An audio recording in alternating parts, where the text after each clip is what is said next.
So guys, let's get on to today's video, and I'll call it my best kept secret, and I think it's a pretty good little thing to know about this particular bike. And while you're at it, if you want to subscribe to the channel, please do, and if you want to hit the like button after that, give it a hit too.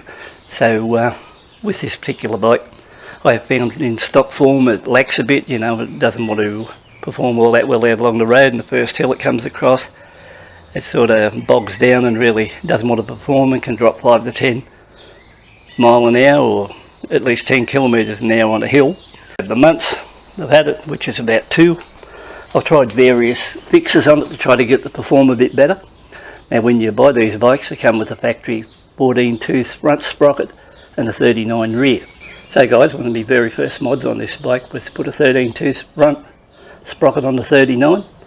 And I took it out around the hill climb, and I put up a clip of that particular bike running a 13 tooth front climbing a hill, and it did that sort of hill climb pretty well. So it was a lot quicker up that hill compared to when I ran up the same hill with a 14 tooth 39 on.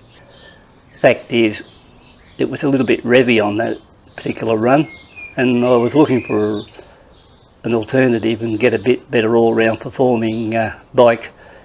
So in the end, a 41 rear off eBay, and although it didn't fit precisely, I had to work on it and enlarge the hole. I ended up getting it for 20 bucks, so it didn't matter. So they're already sitting on the back now. So I first tried the 41 rear with the factory 14. It went alright, but nothing spectacular. Then I decided I thought I might drop it back to a 13, because I read a guide give me information that the correct, or if I wanted really stump form power, go to a 13 tooth front, 41 rear. So I fitted it yesterday and decided to head back out into the scrub to that same hill where I used this video, and the clip's just going to be in here.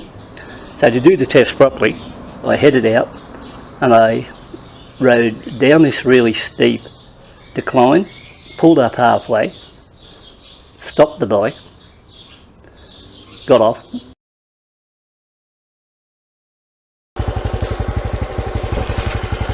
Hi guys, we're at the top of this big hill. I'm out here trying this 13 tooth sprocket, see how it performs. It's a fairly steep hill, actually very steep, it's the steepest one around here. So we'll go down it, then I'll come back up and see how it pulls this hill compared to how it pulled it with the 14 tooth. So we'll go down, then we'll go run back up.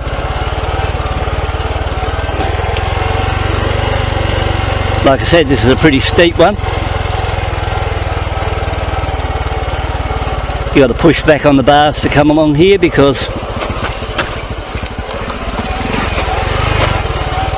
it's pretty bad.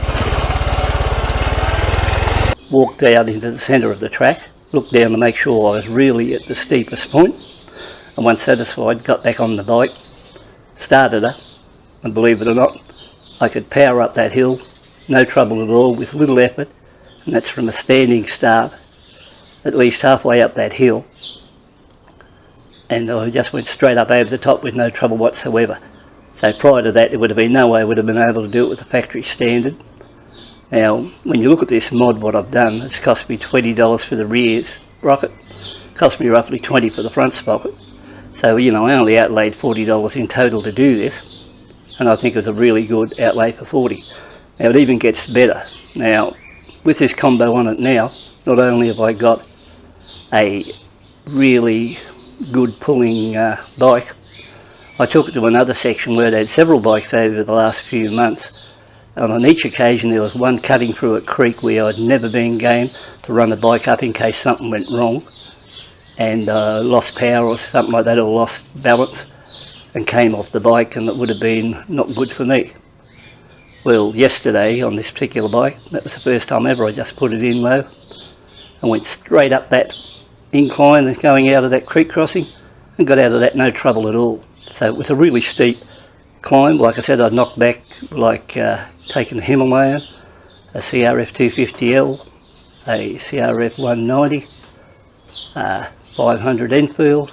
This bike here, I'd knocked it back in standard form because I thought it was too risky, but I ran up that dirt section, no trouble whatsoever on this with this Combat. I really think now this would run alongside a dual range CT bike, and I think it'd handle it well. Now, more importantly too, when I get out on the seal section now, I find now I've got power in all 4 gears from 0 to 50 mile an hour, and that's a GPS reading of 50 mile an hour. So 80 kilometres, 0 to 80 kilometres an hour, I've got the power all the way through to get me actually acceleration in any gear right through the range. So I think this, like I've got it now, is virtually perfect, and I think if I did come up against a dual range where once one of those would have left me for dead, I think now not the case. So I've improved this bike really immensely just with that gear change there, and I think anyone now gets on there and says, oh, pity it had dual range, I don't believe that story anymore now, and this bike will mix it with the best of them. And I think those bikes I've mentioned, this bike would give either one of those bikes a really good run now, because it's not the bike that you buy in factory anymore. Now, I haven't got around to actually doing anything with the YSS suspension, but my interceptor goes in next week to get Bridgestone BT46 tyres fitted front and rear, so I'll be talking to the dealer then, and I might let him put the front fork YSS inserts into this bike, and I might actually fit the rear shocks. I'm not sure yet, but at this stage I might give him the job and let him do it, because there could be a bit of work involved in fitting those, and I might as well give him the job to do it rather than me play around with it just in case something goes wrong, and let him do it and do it properly.